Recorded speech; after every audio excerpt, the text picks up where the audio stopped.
Hello student, कैसे हैं आप लोग। एमएम क्लासेज में आपका स्वागत है। मैं हूँ, अब ये मैं नहीं बोलूँगा, अब आपको बोलना है। मैं हूँ अजय कुमार। तो आज हम लोग आगे का क्लास 10th का जो डिस्कशन शुरू करेंगे उससे थोड़ा आपको परिचय करा देता हूँ। सबसे पहले class 10th math NCERT chapter 8 और एक्सरसाइज 8.1 पे हम लोग डिस्कस करेंगे। उससे पहले थोड़ा सा पीछे का रिकॉल हो जाए। बेटा, आपसे एक बात और मैं कहना चाहता हूँ। देखिए, तो जैसे मैं अपनी समस्या आपके सामने रखता हूँ, तो आपको यदि कहीं प्रॉब्लम हो रही है तो आप वो अपनी समस्या कमेंट के माध्यम से या जिस भी माध्यम से आप मुझ तक पहुँचा सकते हैं, तो अपनी समस्या ज़रूर बताएं। मैं प्रॉमिस करता हूँ कि मैं उस समस्या का समाधान ज़रूर करूँगा। समस्या कैसी? इस पढ़ाई से रिलेटेड। ये नहीं कि आप बता दो कि सर मेरा सिर दर्द हो रहा है, तो मैं डॉक्टर तो हूँ नहीं जो आपको दवा दे दूँगा। और आप जो भी मेरी कमी बताएंगे, जो भी इस छोटे से सेटअप का आपका जो सजेशन रहेगा, मैं उसको एक्सेप्ट करके उसको सुधार करने का प्रयास करूँगा। तो आज हम लोग math NCERT class 10th exercise 8.1 पे डिस्कस करेंगे।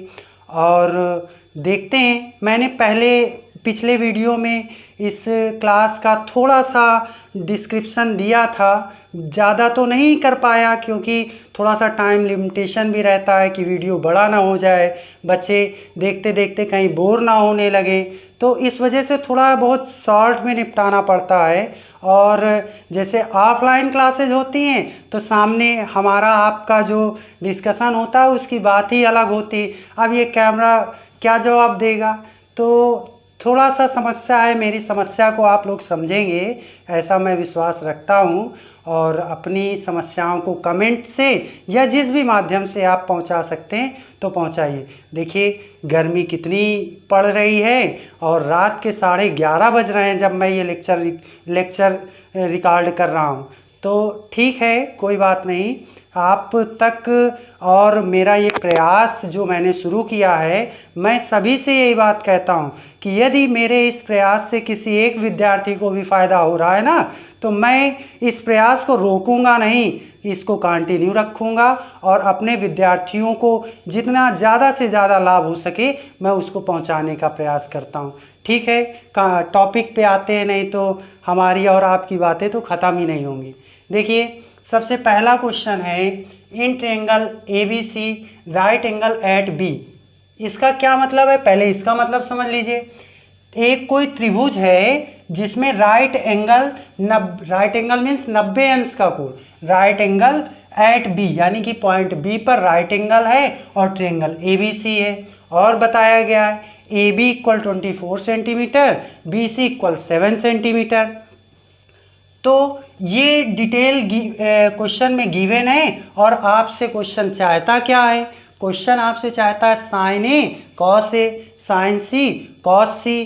तो इसमें अब आप लोगों को यहाँ पे देखिए, जैसे आप लोगों को एक छोटा सा फार्मूला मंत्र बताया था। क्या बताया था? लाल बटे कक्का। जो बच्चे मेरे इस चीज़ को पढ़ चुके हैं, पहले से जानते हैं, तो उसका पूरा यूज जानते हैं। जब भी ट्रिग्नोमेट्री के आप ये बेसिक क्वेश्चंस करेंगे तो सबसे पहले साइड में कहीं पे अगर याद रहे तो बहुत अच्छा है, ना याद रहे तो किनारे आपको मेरे जैसे ही ये मंत्र लिख लेना है। कुछ मंत्र होते हैं वैदिक मंत्र, ये है गणित का मंत्र, लाल बटे कक्का। सबसे पहला वाला लंब बटे कर्ण, दूसरा वाला आधार बटे कर्ण, तीसरा वाला लंब बटे कर्ण। तो ये पहला जो है लंब बटे कर्ण, ये साइन का रेशियो है, ये कॉस का रेशियो है, ये टैन का रेशियो है।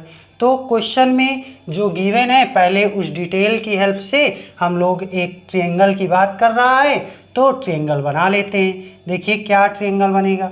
इसके लिए आपको बहुत ही मीजर करके नहीं बनाना। आप कह दें सर AB 24 सेंटीमीटर है तो इसको कैसे क्या 24 सेंटीमीटर बनाना, और BC 7 सेंटीमीटर है तो BC 7 सेंटीमीटर पटरी से माप के नहीं बनाना। इसमें आपको एक रफली डायग्राम साइड में कहीं बना लेना है और जैसे इसमें जो कंडीशन कही गई हैं उन कंडीशंस को अप्लाई करना है। ट्रायंगल ABC बनाना है और बी राइट एंगल। तो सबसे पहले बी को यहाँ आप नोट कर लीजिए, 90 डिग्री ये वाला एंगल है तो भी 90 डिग्री हो गया। और ए और सी को कहीं पे भी दे दीजिए, ये हो गया ए और ये हो गया सी। अब देखिए ए बी कह रहा है 24 सेंटीमीटर, ठीक है भाई, ए बी आप 24 सेंटीमीटर हो। बी सी 7 सेंटीमीटर, तो बी सी 7 सेंटीमीटर। ये मैंने अपने मन से नहीं कुछ भी किया, ये मैंने जो क्वेश्चन में गिवन था उसकी हेल्प से बनाया है। तो अब आगे देखते हैं क्या फाइंड करना है। Sign A cos A, sign A cos A पिछले वाले वीडियो में हो सकता है मैंने ना बताया हो, तो यहाँ समझ लीजिए थीटा कोण बनाने वाली भुजा, थीटा कोण बनाने वाली भुजा आधार होती है। जिस कोण, जो कोण थीटा होगा उसको जो भुजा बना रही होगी वो आधार होगी। जैसे ये आपने एक लाइन खींच ली, अब कोई कोण थीटा है या ए है या बी है, कोई भी एंगल है वो, अब देखिए ये भुजा आपकी आधार होती है।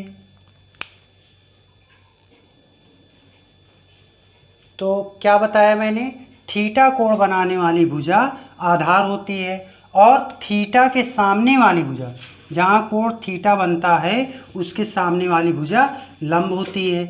और जो बचा कर्ण, ये लंब हो गया, ये आधार हो गया और बचा कर्ण, तो ये समकोण के सामने वाली भुजा कर्ण होती है। कर्ण को इंग्लिश में हाइपोटेन्यूज कहते हैं और लंब को परपेंडिकुलर, आधार को बेस कहते हैं। ये तो साइड की बातें हो गई। ये हमारा त्रिभुज बना, इसको आपको रफली बनाना है लेकिन बना जरूर लेना है। फिर अब इसमें पाइथागोरस प्रमेय की हेल्प से आप AC भी फाइंड कर लीजिए। देखिए Pythagoras theorem, Pythagoras theorem, Pythagoras theorem. Pythagoras theorem क्या होती है, हाइपोटेन्यूज का square, hypotenuse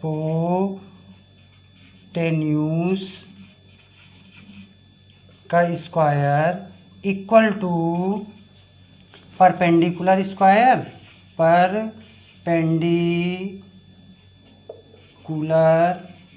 square plus base square. ये अब देखिए हाइपोटेन्यूज कर्ण होता है, परपेंडिकुलर लंब होता है और बेस आधार होता है, ये तो जान ही गए हैं पिछले वीडियो में।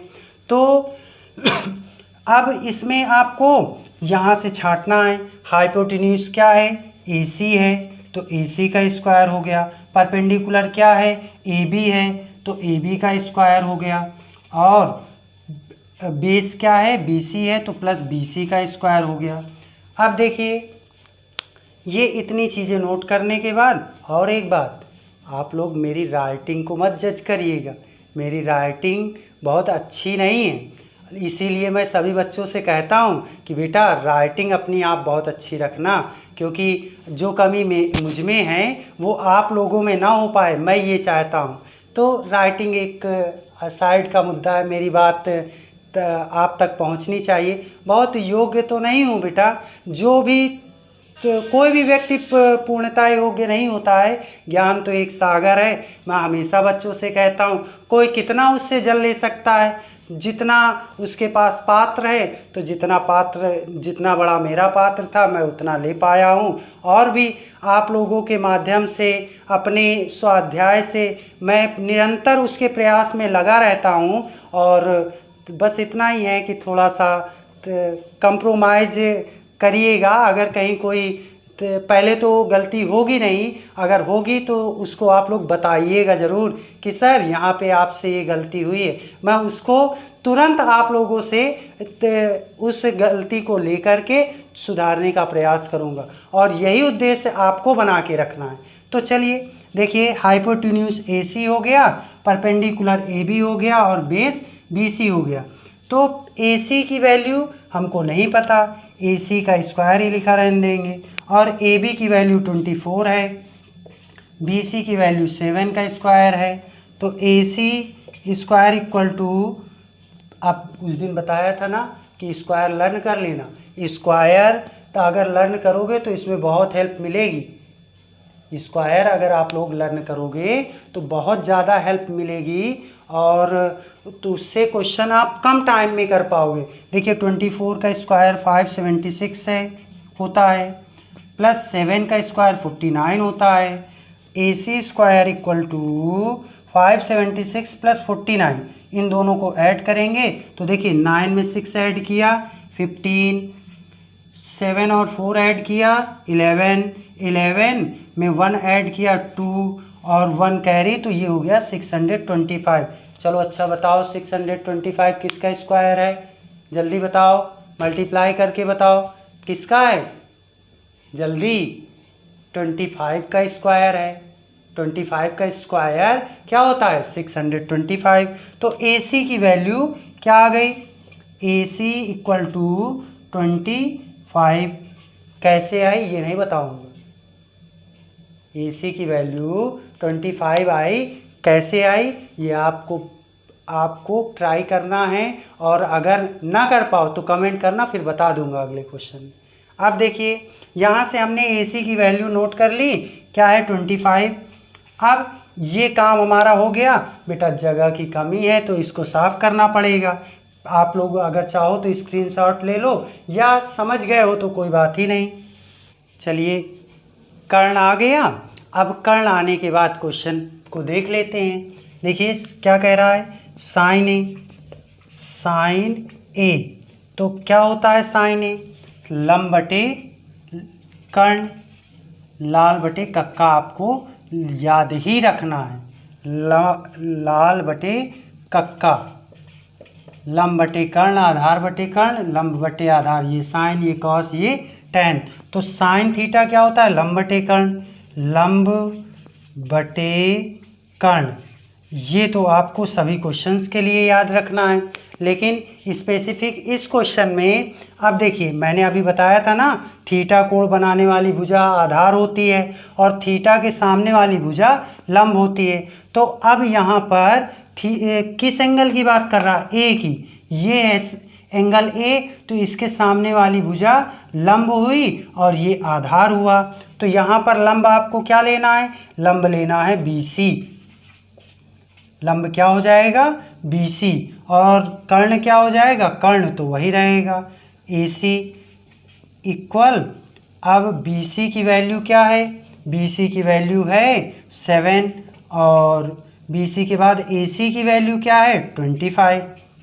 ये हुई साइन ए की वैल्यू। अब कॉस ए की इसी प्रकार, कॉस ए इक्वल टू क्या होगा, कॉस में आधार बटे कर्ण, आधार बटे कर्ण। तो आधार कितना है, आधार क्या है 7, नहीं 24। क्यों 24, क्योंकि इस एंगल ए की बात कर रहा है, इसलिए एंगल ए, इस कोण को बनाने वाली भुजा कौन सी है, ये है ए बी, तो ये आधार हुआ, आधार क्या है ए बी, और कर्ण क्या है ए सी। तो ए बी की वैल्यू कितनी हुई 24, और बी सी की ए सी की वैल्यू क्या हुई 25। तो ये साइन ए 7/25, कॉस ए 24/25। इसी तरह अब साइन सी कॉस सी, साइन सी और कॉस सी। तो साइन सी क्या है, साइन सी में अब ये वाले एंगल की बात कर रहा है, तो आधार ये होगा, लंब ये होगा, इसके सामने वाली भुजा लंब होगी जिस कोण की बात करेगा, और जो कोण ये बना रही है सी कोण, वो वाली भुजा आधार होगी। तो साइन सी वही लंब बटे कर्ण, लंब बटे कर्ण, और लंब कितना है, लंब है आपका 24, और कर्ण कितना है 25। इसके बाद कॉस सी, कॉस सी क्या है, कॉस सी के लिए आधार बटे कर्ण, आधार क्या है 7, और कर्ण क्या है 25।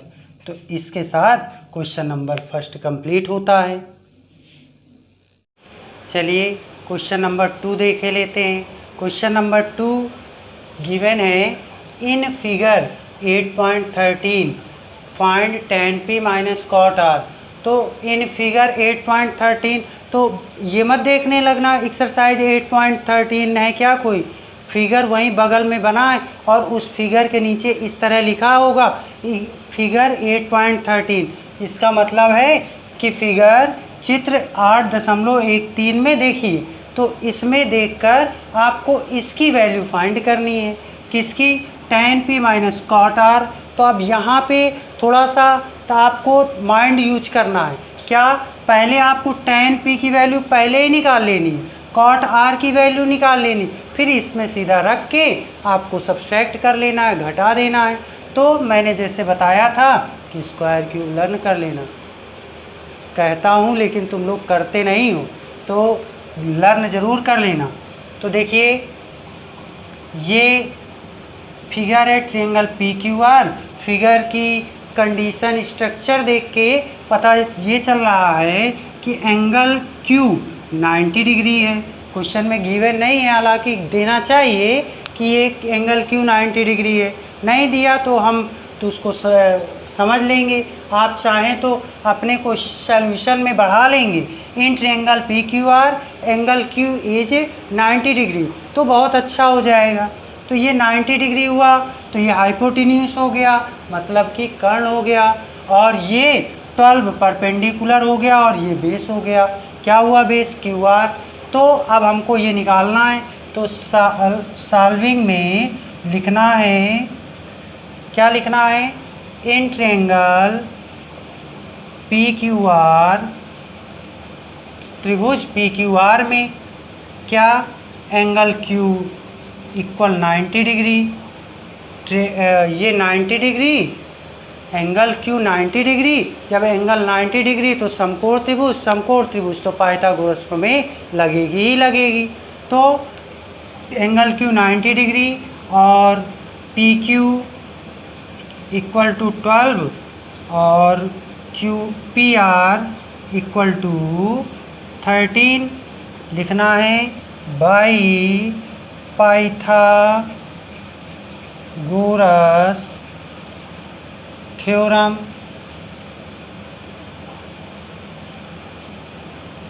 क्या, Pythagoras theorem, hypotenuse square plus base square, hypotenuse square equal to base square plus perpendicular square. तो इसमें परपेंडिकुलर क्या है, पी आर का square equal to P Q का स्क्वायर प्लस क्यू आर का स्क्वायर। तो पी आर की value अब यहाँ गिवन है 13 का स्क्वायर, पी क्यू की वैल्यू गिवन है 12 का स्क्वायर प्लस क्यू आर की वैल्यू नहीं गिवन, तो आप इसको क्यू आर ही लिखा रहने दो। 13 का स्क्वायर 169 इक्वल टू 12 का स्क्वायर 144 होता है प्लस क्यू आर स्क्वायर। तो ये 144 इधर आएगा माइनस हो जाएगा, 169 minus 144 equal to Q R square. इसमें से माइनस करेंगे 169 से 144, बताओ क्या आएगा, 169 से 144 सब्सट्रैक्ट करोगे, घटाओगे तो पता है क्या आएगा, 25 आएगा। ये छोटे छोटे कैलकुलेशन तो आपके माइंड पे रखे होने चाहिए। तो 25 इक्वल टू क्यू आर का स्क्वायर। अब अच्छा ये तो बता ही सकते हो कि 25 किसका स्क्वायर है, 5 का, तो 5 का square equal to Q R square, और ये काट दिए तो क्यू आर की वैल्यू क्या आ गई, 5। आप यहाँ नोट कर दो। और दूसरे पते की बात बताऊँ, ये याद कर लो, ये पाइथागोरियन ट्रिपलेट है, छोटी कक्षाओं में पढ़े भी होंगे। क्या, जैसे 3 4 5, अगर कोई समकोण त्रिभुज है तो उसमें 5 कर्ण होगा, 3 और 4 क्या हो जाएंगे, बोलो, आधार और लंब। इसी तरह 12 और 5 आधार लंब होंगे तो 13 कर्ण हो जाएगा, 13 12 5, 13 12 5, ये भी पाइथागोरियन ट्रिपलेट है। आपने ये निकाल लिया बेस। अब आते हैं क्वेश्चन पे। सबसे पहले हमको क्या चाहिए, tan p। तो tan p tan p क्या होगा, tan p यहाँ पे देखिए इसकी बात कर रहा है, तो ये वाली भुजा आधार होगी और ये सामने वाली भुजा लंब होगी। तो tan p, tan बताया था ना क्या, कौन सा मन, लाल बटे कक्का वाला, लाल बटे कक्का, तो लंब बटे आधार। लंब क्या है, लंब क्या है यहाँ पे इसके अकॉर्डिंग लंब आपका, पहले लिख लो लंब बटे आधार, लंब बटे आधार। लंब को कहते हैं परपेंडिकुलर और आधार को कहते हैं बेस। तो लंब क्या है, लंब है क्यू आर, और क्यू आर कोड मत समझने लगना कि क्यू आर स्कैन करके पैसा ऐसा जो ट्रांसफ़र हो जाता है वो क्यू आर कोड नहीं, ये क्यू आर बेस वाला। ये ऐसे तो बेस है लेकिन पॉइंट पी, एंगल पी को ध्यान में रखते हुए ये परपेंडिकुलर है, लंब है। और आधार क्या है, आधार है आपका पी क्यू। तो अब इसमें लिख देना है क्यू आर 5 और पी क्यू कितना है 12।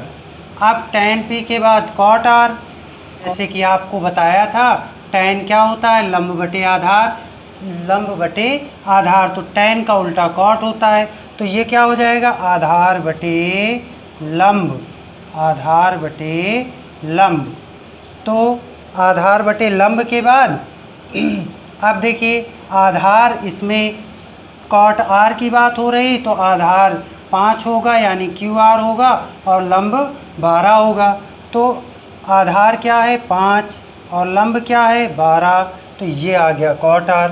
अब यहाँ tan p, ये वैल्यू आप लोगों को फाइंड कर लेनी है, tan p minus cot r, तो इक्वल टू tan p की वैल्यू 5/12 माइनस 5/12 इक्वल टू 0। ये इस क्वेश्चन का आंसर हो गया ये। और इसके बाद का अगला क्वेश्चन आप लोगों को अपने से ट्राई करना है ताकि जब मैं बताऊं तो आप लोगों को वो जल्दी समझ में आ जाए।